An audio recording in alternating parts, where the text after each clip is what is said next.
નમસ્કાર, આપ જોઈ રહ્યા છો નેશન પ્લસ ન્યૂઝ. હું છું આપની સાથે હેતલ ભટ્ટ. મુંબઈમાં શરૂ થયેલી ઇન્ડિયન માસ્ટર્સ લીગની વડોદરા ખાતેની મેચોનો આજથી પ્રારંભ થઈ રહ્યો છે, જેમાં ઓસ્ટ્રેલિયા માસ્ટર્સ અને શ્રીલંકા માસ્ટર્સ વચ્ચે વડોદરાના કૌટુંબી સ્ટેડિયમ ખાતે પ્રથમ મેચ રમાનાર છે.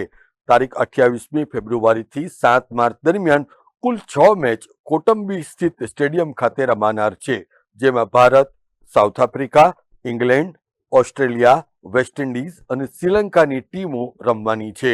આ ટીમોમાં Sachin Tendulkar, Yuvraj Singh, Yusuf Pathan, Irfan Pathan, Kumar Sangakkara, Brian Lara, Eoin Morgan, Shane Watson, Shaun Marsh, Jacques Kallis, Kevin Pietersen, Jonty Rhodes અને ક્રિસ ગેલ સહિતના 60 ક્રિકેટર્સ માસ્ટર્સ લીગમાં રમનાર છે.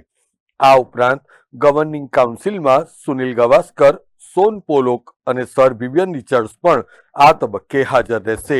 ઇન્ટરનેશનલ માસ્ટર્સ લીગમાં Sachin Tendulkar, Brian Lara, Shane Watson, Jacques Kallis, Kumar Sangakkara અને ઇયોન મોર્ગન જેવા માસ્ટર્સને તેમની સંબંધિત 6 ટીમોનું નેતૃત્વ કરવાની તક મળી છે, જેથી આવા મહાન ખેલાડીઓનું ક્રીઝ ઉપર કૌવત ફરી એકવાર વડોદરાની ક્રિકેટ પ્રેમી જનતા નિહાળી શકશે.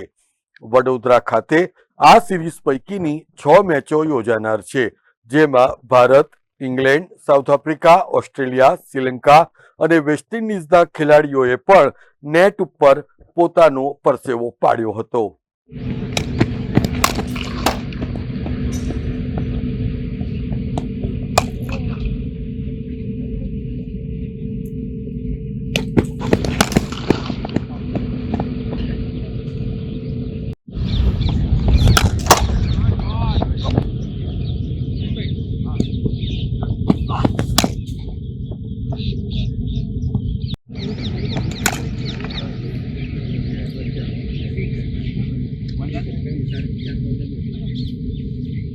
Bureau report, Nation Plus News, Vadodara. સમાચારોના સતત અપડેટ મેળવવા માટે અમારી નેશન પ્લસ ન્યૂઝની યુટ્યુબ ચેનલને સબસ્ક્રાઇબ કરો, બેલ આઇકન દબાવો અને જોડાયેલા રહો ફેસબુક, ઇન્સ્ટાગ્રામ અને ટ્વિટર પર.